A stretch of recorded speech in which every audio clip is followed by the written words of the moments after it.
60,000 people crossed into Europe in a single day. Not in a year, in a day.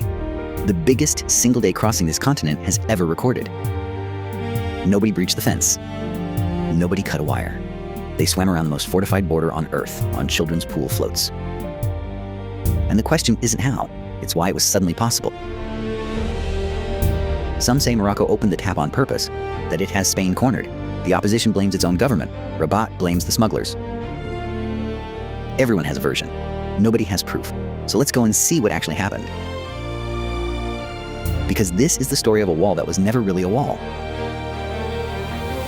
Europe's most fortified border is in Africa.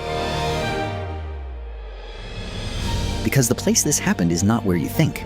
Look at the north coast of Africa, past the Strait of Gibraltar, past the ferries. There, 18 square kilometers pressed against Morocco, 83,000 people who pay in euros and vote in Spanish elections. This piece of Africa is legally Europe. And for years, it was ringed by one of the most fortified borders on the planet, a wall built with one purpose, to make crossing it almost impossible. Ceuta is one of two Spanish cities on the African mainland. The other is Melilla, 250 kilometers east. Together, they are the only land border the European Union has with Africa. Spain has held Ceuta for more than 4 centuries. When the Age of Empires ended and Europe handed its colonies back, Spain simply kept it. Walk its streets and you might as well be in Cadiz. Spanish shop signs, a cathedral, tapas bars, a seafront promenade. That week, the city was 2 days away from opening its summer fair. On one side of a fence, a European city with European passports, European wages, European healthcare. On the other, a country where a young person can do everything right and still find no work. You are only ever reminded that you've left Europe when you reach the edge of town, where the streets run straight into a wall. 8 kilometers of engineering with a single purpose, to make this the hardest line to cross in all of Europe. A steel fence up to 6 meters high, a second fence behind it, coils of razor wire in between, sensors that feel a hand touch the mesh, watchtowers, and cameras that never blink. And where the fence runs out of land, it becomes a breakwater, concrete reaching into the sea, because Spain understood the oldest rule of any wall: if you can't go over it, you go around it. Spain and the European Union have poured tens of millions of euros into this line, raising it, wiring it, watching it, higher every year. And here is the part that gets forgotten. It worked. Year after year, almost nobody got over that fence. But every fence has 2 sides, and the far side of Europe's border is not guarded by Europe. It's guarded by Morocco, Moroccan soldiers and Moroccan police standing watch on Spain's fence, keeping people out of a country that isn't even theirs. Why would Morocco guard Spain's border for free? It doesn't. Morocco holds a special partnership with the European Union, what Brussels calls advanced status. Europe is more than half of everything Morocco trades, and Europe sends it hundreds of millions of euros, much of it earmarked for security and border control. So Morocco takes on the job that Europe would rather not be filmed doing, keeping Africa out of Europe from the African side of the wall, which is the hidden flaw in the most fortified border on Earth. It isn't held up by steel or wire or cameras. It's held up by a decision, Morocco's, and it only works for as long as Morocco wants it to. The people who reached the water were mostly young men. Many were Moroccan from towns like Fnidiq, right against the border where youth unemployment has been brutal for years, made worse by drought and the price of food. Others had already crossed an entire continent from sub-Saharan Africa, people for whom the legal way into Europe, a visa stamped in an embassy, is a door that essentially never opens. And here is the quiet injustice of this border. Someone fleeing a war the world has heard of can walk up and ask for asylum. Someone fleeing a poverty the world ignores cannot. Same desperation. Only one of them is allowed to knock. So they take the only door left. Ceuta is the cheapest door into Europe that exists. Not a week in an open boat to the Canaries, a swim of a few hundred meters, and your feet touch Spain. And that detail is the entire game, because the moment your feet are on this beach, you are standing on Spanish soil, and European law is supposed to protect you. So look at what this crossing actually needed: not ladders, not wire cutters, tractor inner tubes, pool rings, swim floats bought in a shop. The most fortified border in Europe was crossed on children's toys. And the call spread the way everything spreads now, on phones. Videos of the first swimmers reaching the sand, shared and reshared, until a rumor had become a timetable. For years, that door stayed mostly shut. To understand why it burst open, you need 2 things that happen nowhere near this beach. The first was a courtroom. A ruling by Spain's highest court made it far harder for Spain to simply push people back over the fence. So the smuggling networks rewrote their pitch overnight. Don't climb the wall. Swim around it, get wet, reach the sand, and they can't just hand you back. A civil guard on the ground described what followed as, quote, a slow trickle since the ruling, around 1,500 people over 10 days. And then, the second thing happened. On the far side of the fence, the Moroccan guards stepped back from their posts. A Moroccan border officer said the line had, quote, totally collapsed. Morocco has done this before. In 2021, it eased its grip on this exact border and let 8,000 people walk into Ceuta in 2 days. A message to Madrid over a diplomatic quarrel. Spain called it blackmail. This time, one widely discussed explanation points to another quarrel with Morocco's great regional rival. Rabat has never said so, and it is not proven. But whatever the trigger, the effect was identical. The tap opened. A court that said you can't push them back. A neighbor that decided not to hold them back. Put those together. And this is the most fortified border in Europe the moment the favor stops. The first official estimate was 40,000 in about a day. By the next morning, the Spanish government was saying 49,000, and Ceuta's own president said 60, in a city of 83,000 people. And if that number sounds soft-edged, it's because it never stopped moving. Nobody was counting people through a turnstile. They were counting a crowd from the air while it was still arriving. By the time you watch this, the official figure may be higher again. 5 years earlier, a surge of 8,000 made headlines around the world. This was 6 or 7 times larger, the biggest single-day crossing this border has ever seen. And on the hills above the border, thousands more stood and watched, not crossing, just watching the most fortified line in Europe turn for a few hours into a beach. But the sea does not care about legal distinctions. As they swam, some began to drown.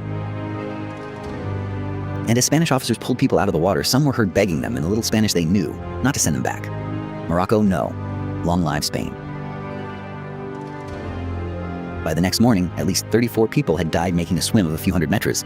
Some counts were already higher, and the toll was still rising. And this beach has done this before. In February 2014, at the same breakwater, a group tried to swim around the fence. Spanish officers fired rubber bullets and smoke canisters into the water. At least 14 people drowned.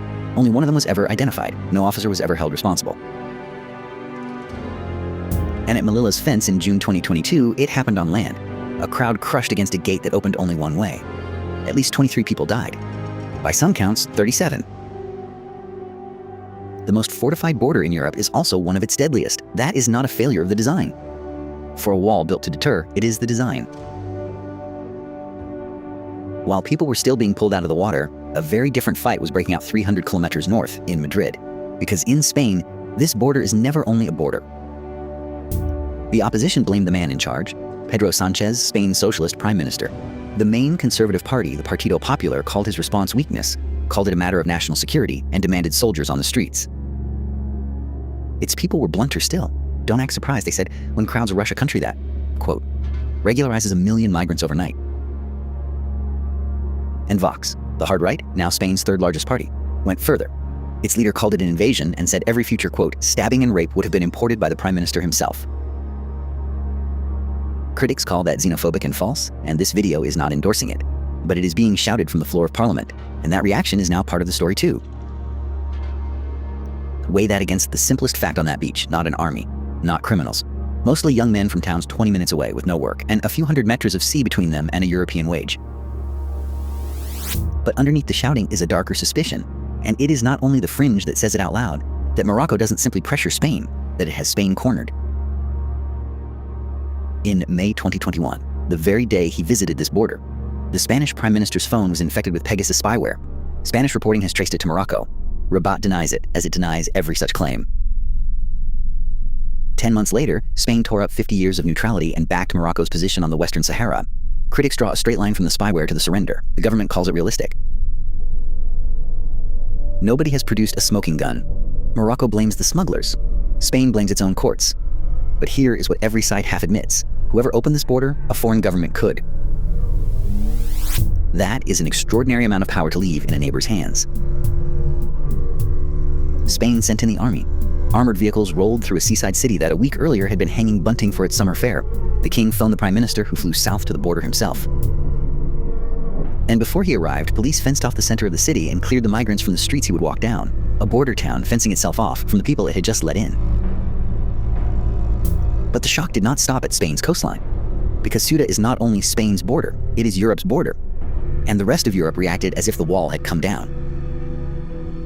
Italy's Prime Minister, Giorgia Meloni, floated suspending Schengen with Spain, the agreement that lets Europeans cross the whole continent without a passport. Quote, "Italy will not stand by and watch." Finland's interior minister went further, backing throwing Spain out of the passport-free zone altogether. France reinforced its own border with Spain and activated a rapid reaction force. None of it formally decided yet. All of it over one fence in Africa. Think about the scale of that. 8 kilometers of fence in Africa wobbled for a day, and the passport-free travel of 400 million Europeans was suddenly on the table.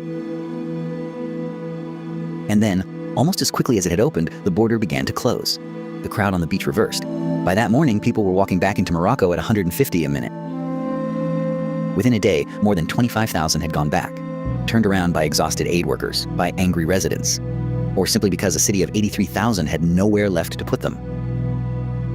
And on the other side, Morocco moved, water cannon, tear gas, riot police on the hills above Fnidek, burning cars along the border road.